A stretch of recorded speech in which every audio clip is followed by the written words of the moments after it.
One of the hugest issues I have personally observed across humanity is the inability to coherently understand humor and its plethora of interpretations, and the various reasons people adopt these adaptations. You probably don't have a good grasp on what humor actually is. I can say this with relative certainty simply because the age-old argument still rages from the smallest youngest mind to the most rational and empirical scholars. Humor is as diverse as humanity itself. And while you may find a particular form or style of humor to be droll, crass, blasé, offensive, or simply idiotic, it speaks of a pretentiously narcissistic attitude if you are under the impression that someone's humor can be wrong. And trust me, I know a narcissist when I see one. I got lost in the eyes of one every day until my mirror broke. A little early to start cracking jokes and a commentary on humor, I know, but fuck it. Let's analyze what could be found funny in this last bit I said. I have a tendency to make jokes at my own expense. The idea that I'm being critical of a person and using narcissistic attitude as a pejorative or insult, then immediately turning around and stating my experience is a personal identification to said pejorative is hypocritical. It's a satirical approach and is further expressed by the sheer absurdity of such a communication attempt. So why is humor so hard to define? Why do so many different people have so many different views on what's funny and what isn't? Well, to put it simply, humor is different for people because we are different. Humor is subjective to a whole host of variables, and thanks to some long studies produced by those empirical scholars, humor is more defined than ever before. A journal published in 2006, entitled "Humor is Not Always the Best Medicine: Specific Components of Sense of Humor and Psychological Well-Being," developed its findings based off contemporary multidimensional models of sense of humor. These categories were split between adaptive and maladaptive components of humor. The adaptive consisting of coping, affiliative, self-enhancing, and skilled humor. The maladaptive consisting of self-defeating, belabored, aggressive, and rude humor. This specific journal was focused on the possible psychological effects on the different types of humor, and their findings showed a positive correlation between adaptive humor and higher self-esteem, as well as lower levels of depression and anxiety.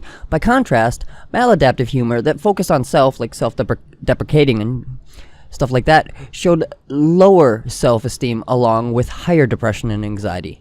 So it's interesting to note that humor has been theorized to decrease mental stability, depending on the humor's characteristics. And humor is different for everyone. As I've said, your culture plays into it significantly. Your intelligence, your friends, the media you're exposed to, and even how the people you're exposed to react to your humor. No two people have the same experience, so naturally what we find funny will change drastically. And to further instill this point, and to give you a few things to consider if you desire, I'm going to assert that many of the responses to humor are mirrored or similar to responses to tragedy. A quote I quite enjoy that is often attributed to Shakespeare is, "Tragedy is comedy misunderstood." I'm not sure what the original meaning of this is or the context, but I actually take this quote quite literally. Tragedy and comedy are not just two sides of the same coin, but in many ways the same thing. In fact, I would even argue that the difference is in the consumer, not the content. I'll explain this point a little better, but the main difference, as far as I can tell, is the amount of empathy felt.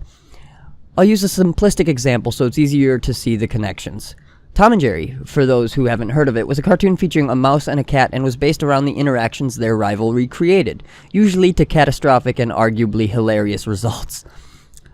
But the basic premise of the show was a cat and mouse kicking the shit out of each other. I'd say there were even a few positive lessons to pluck from the beatings, crippling injuries, and cultural racism. It came out in the 40s. But this was very funny to a large amount of people. Why? Because of the absurdity, the conflict, and the catastrophe. These characters were not and are not real. And it's not hard for people to realize that a cartoon cat and mouse operating chainsaws were fictional, and thus any empathy felt was more abstract or based on an intellectual understanding rather than an emotionally driven feeling based on the understanding of the pain. The lack of empathy is what triggers this humor. With created tragedy, people are often left with what's described as a paradoxical feeling of pleasure. I personally think this is because on a subconscious level we recognize the insincerity of the situation, and so our brain is processing the similar situations with a level of detachment, while our surface thoughts and feelings are processing the emotions we'd feel if the situation were real. Now, I don't have any evidence on that claim, so take it with a grain of salt. It's just how I've understood the connection between tragedy and comedy. The only thing unaccounted for that I can think of is the humor of the depraved. There are dark and twisted people out there, some who find humor in the legitimate suffering and pain of other real people. but I would say they're just down the spectrum past reality into disassociation and fragmentation.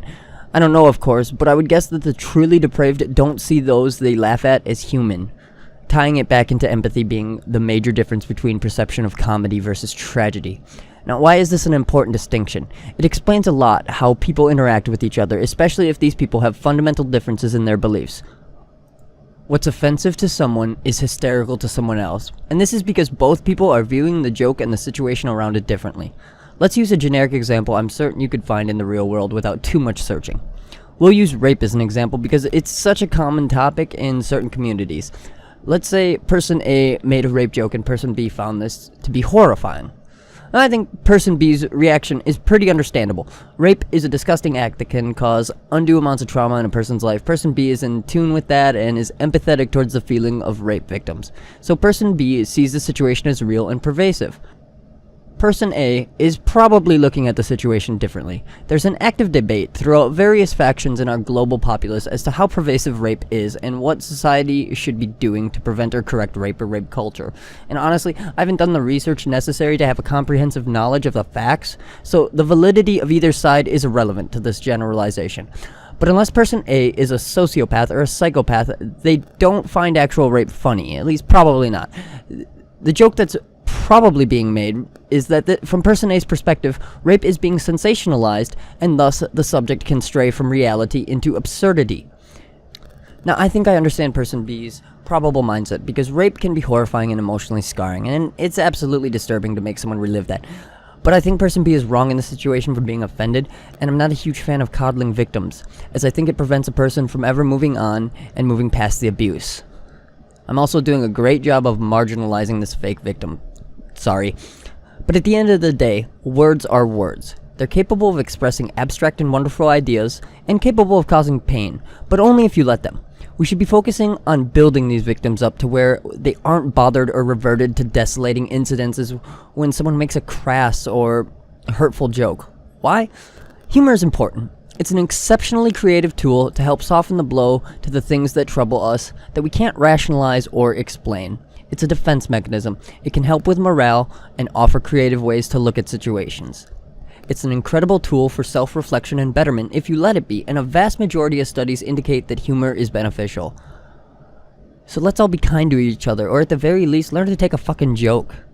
Because it's only going to improve your experience.